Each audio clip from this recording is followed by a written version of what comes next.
One of the biggest problems first-time buyers have is to save that deposit for their mortgage. And today, I'm going to show you some of the strategies we have followed with our clients over the years, which have proved successful and helped them get on top of that property ladder. And I'm Iftikhar Mohammed. I have helped more than 4,000 borrowers get on top of that property ladder over the last decade. And I'm going to show you some of the tricks that we've learned over this period of time. So first, where do we start? We start by looking at your bank statements and your credit card statements. That will clearly show you how much money you're spending and where you're spending this money. And you will realize there is so much in your bank statement and so much in your credit card which are discretionary expenses. You probably want to start off with cutting down on those.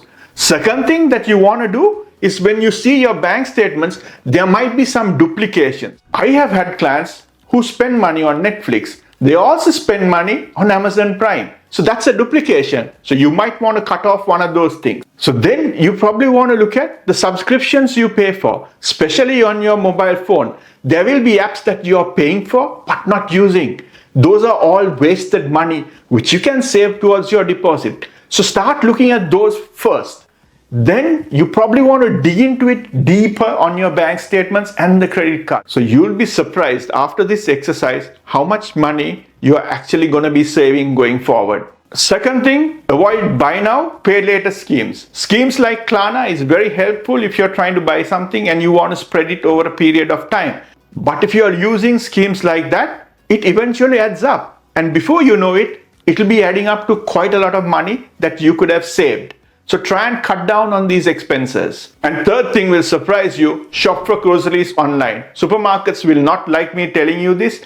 If you go into a supermarket, the temptation is there for you to start spending. But if you're shopping online and have a shopping list, that will make things much easier and you will not buy those unnecessary things which you would waste money on. And the next thing people waste a lot of money is things like Uber Eats and Just Eat. Back in the day, these facilities weren't there. But today, it has made things very easy for people to just sit at home and use an app to order these items. And people do that. Before you know it, all that cost adds up. And maybe on a long day where you are too tired to cook, you can put something in the microwave instead of ordering from Uber Eats or Just Eat, because that's going to help you save that money. The next thing you want to do is to review your utility bills. You'll be surprised how much money you can save. You might be with British Gas today.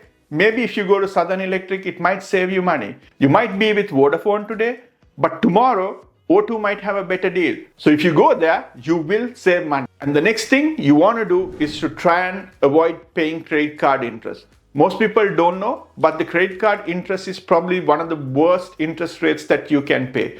Many lenders charge as high as 25 to 35%, which is a lot of money.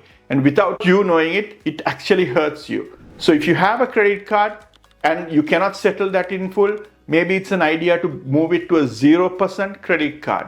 But don't get caught to the trap. Have a plan to settle that credit card in full, because otherwise it's coming to hit you again in a few months' time. But if you have money sitting at home and not earning much interest, you might as well settle off your credit card, because that will hurt you otherwise. Another thing we find is people like to buy the latest phones out there. So if Apple introduces, say, Apple 17 or Apple 18, people will like to go and buy that. Stop doing that.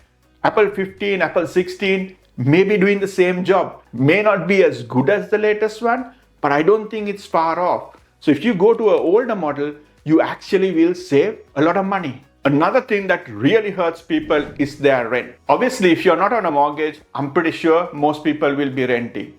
When you're renting, don't spend too much money on your rent. I have clients who actually move from the main town to slightly outside where the rent is cheaper. So just imagine if you save £200 every month on rent. Before you know it, at the end of the year, you have saved £2,400. And that could be a significant amount of saving for your deposit. And the next thing is to save your bonus. If you're employed, a lot of employers today pay you a bonus. And that's money that you're used to not living with. So therefore, save that money. If you get £2,000 or even £3,000 as a bonus, that's a £2,000 or £3,000 saving. So be disciplined. Don't go and treat yourself. save that money. Pay rises is another thing. When you get a pay rise, it's always a good idea to save that extra that you're getting because you're used to living with a lower pay. So when you get a higher pay, that's extra money that you have never seen before. So if you can save even that £200 extra that you get every single month, that will end up with say £2,400.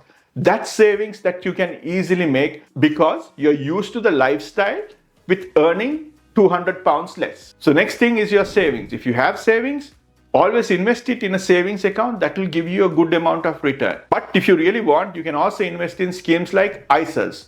So you have the cash ISA and the investment ISA. Some investment ISAs give you good returns, but please consult somebody before investing. That's quite important. And last but not least, it's the entertainment. The entertainment is the one really kills people.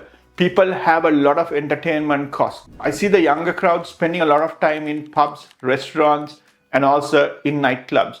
Those are things that you need to really start avoiding. If you can avoid those things, that will really help you save money. And if you want to learn more, I have helped first-time buyers get on top of that property ladder in a year or two, and I've helped them save that money.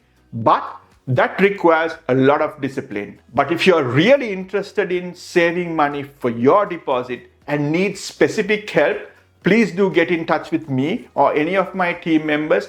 They will be able to help you. And if you want to find out schemes that can help you get on top of the property ladder with a small deposit, please watch this video.